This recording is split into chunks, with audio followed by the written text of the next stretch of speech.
At 8:31 in the evening of July 17, 1996, the cockpit voice recorder aboard TWA Flight 800 simply stopped.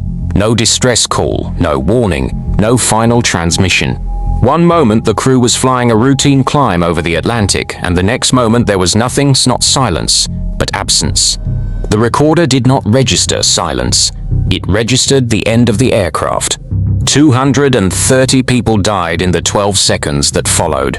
The wreckage scattered across 12 square miles of ocean south of Long Island, New York, and for the next 4 years, the most expensive, contentious aviation investigation in American history would attempt to answer a question that, in the end, could never be answered with complete certainty. TWA Flight 800. What sparked the explosion that destroyed TWA Flight 800? July 17, 1996. John F. Kennedy International Airport, New York. It was a Wednesday evening, warm and clear, the kind of summer night when the air over Long Island smells faintly of cut grass and ocean. At the TWA terminal, passengers were boarding Flight 800, a scheduled overnight service to Paris with a continuing stop in Rome. At 8:29 and 15 seconds, as the aircraft climbed through approximately 13,700 feet, Captain Kevorkian said something that would later become one of the most studied fragments of audio in aviation history. He said, "Look at that crazy fuel flow indicator there on number 4. See that?" He was looking at the fuel quantity gauge for the center wing fuel tank. It was reading incorrectly, showing 640 pounds instead of the roughly 300 pounds that had been loaded into the tank before departure. The wreckage of Flight 800 had scattered across a debris field 12 miles wide in water, between 100 and 120 feet deep. The search and recovery effort was massive, involving Navy divers, remotely operated vehicles, surface ships, and hundreds of personnel working in shifts around the clock. Over the following months, more than 95% of the aircraft by weight would be recovered from the ocean floor, brought to a hangar at Calverton, New York, and painstakingly reassembled into a ghost of the original airplane. The reconstruct slit-eyed leeches. The reconstruction was extraordinary. Investigators arranged the recovered pieces on a scaffolding in the rough shape of the 747's fuselage, using the pattern of damage and the distribution of wreckage on the ocean floor to reconstruct the sequence in which the aircraft had broken apart. What they found over months of analysis ruled out one possible cause after another. There was no evidence of a bomb.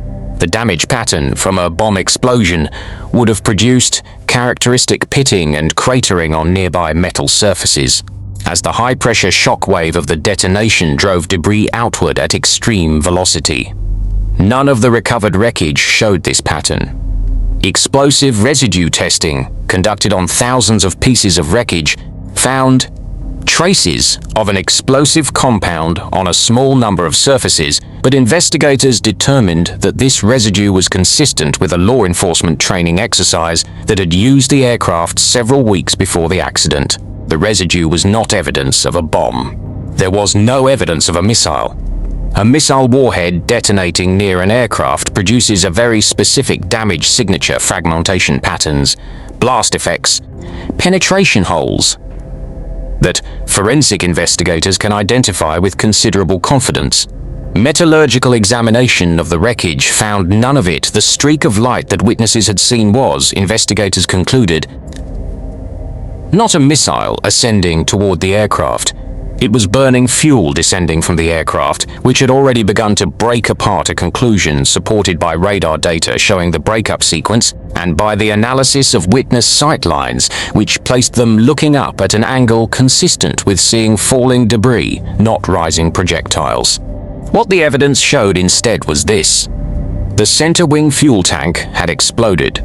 The center wing fuel tank, the CW, is a structural component of the 747 that sits in the hollow space between the left and right wings, beneath the passenger cabin floor. It can hold up to 12,000 gallons of fuel, but it is also used as a surge or overflow tank and is frequently flown nearly empty on shorter routes where the aircraft does not need its full fuel capacity. Flight 800, departing New York for an overnight transatlantic crossing, had loaded the main wing tanks with fuel, but had put only about 50 gallons into the center wing tank. The SEA, that evening, was mostly empty. The 747's air conditioning system, 3 packs that kept the passenger cabin comfortable, was located in an unpressurized, largely uninsulated compartment directly beneath the center wing fuel tank. On the ground at Kennedy Airport, Flight 800 had sat for more than 2 hours while passengers boarded and cargo was loaded.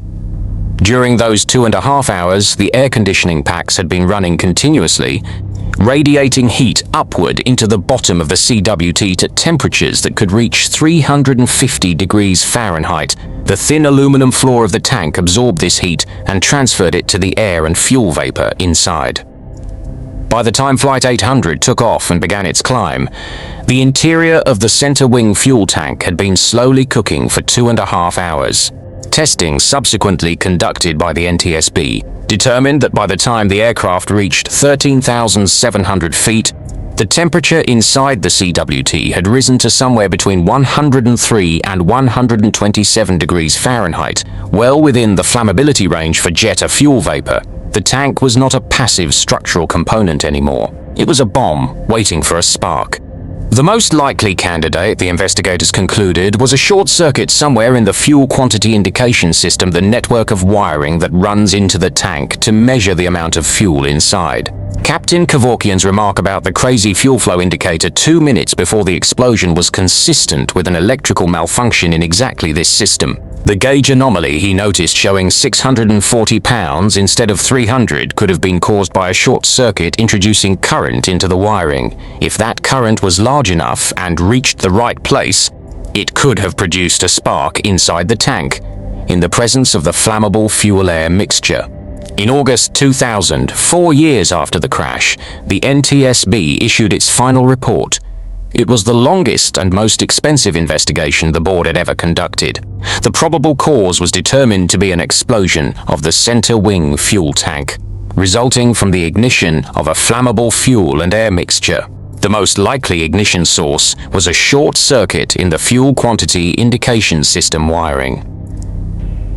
The contributing factors were the design philosophy that assumed fuel tank explosions could be prevented purely by excluding ignition sources without accounting for the possibility that the tank's contents might become flammable, and the placement of heat-generating equipment directly beneath an uninsulated fuel tank with no mechanism to reduce the heat transfer. The changes mandated after Flight 800 were fundamental. The FAR required fuel tank flammability to be reduced on all new commercial aircraft, a requirement that led to the development of nitrogen inerting systems devices that flood fuel tanks with nitrogen gas, displacing the oxygen that a fuel-air mixture requires to ignite. For existing aircraft, enhanced inspection requirements for aging wiring were mandated, with particular attention to wiring that entered fuel tanks. The design philosophy that ignition exclusion was sufficient to prevent fuel tank explosions was formally abandoned. The new standard required that tanks be designed to be non-flammable, not merely to exclude sparks. The fuselage of TWA Flight 800 was reconstructed in the Calverton hangar and kept there for years as a reference for ongoing research. In 2008, it was dismantled. Much of the wreckage remains on the ocean floor, south of Long Island, in the place where it fell on the evening of July 17, 1996. Captain Kevorkian's last recorded words, "Look at that crazy fuel flow indicator there on number 4. See that from those slit-eyed leeches." He had no reason to think the gauge reading was anything more than a routine anomaly. He had no way to know that the system behind that gauge was, at that moment, possibly introducing current into a tank full of flammable vapor. He noted it as an oddity. He intended to log it after landing in Paris. The 16 students from Montourville, Pennsylvania, never made it to France. Their French teacher, who had organized the trip, died with them. The town held a memorial service. The football team dedicated their season to the students they had lost. A park was built. A memorial was erected. Every July 17, people in Montourville remember. 230 people departed Kennedy Airport on the evening of July 17, 1996, on a flight that had operated without incident for decades over a route that had been flown millions of times by millions of passengers. They did not arrive. The cause was a design flaw that had existed since the aircraft was built, a maintenance philosophy that had prevailed throughout the industry for 30 years, and a spark that no investigator, in 4 years of work, was ever able to find. In aviation, the distance between a routine flight and the end of everything is sometimes measured in degrees of temperature inside a fuel tank. TWA 800 was not an extraordinary aircraft. The conditions inside its center wing fuel tank on the evening of July 17, 1996, were not unusual. They had existed before on other aircraft on other evenings, without consequence. The consequences, when they finally came, fell on 230 people who had no way to know that the tank beneath their feet had been quietly waiting through every previous flight for exactly this night. Flight 800 departed New York at 8:19 in the evening.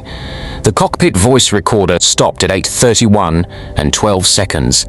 In those 12 minutes, nothing unusual happened. The crew flew the aircraft normally. The passengers settled into their seats. The lights of Long Island passed beneath them. And then the darkness of the ocean began. And then the tank exploded. And then there was nothing. The spark was never found.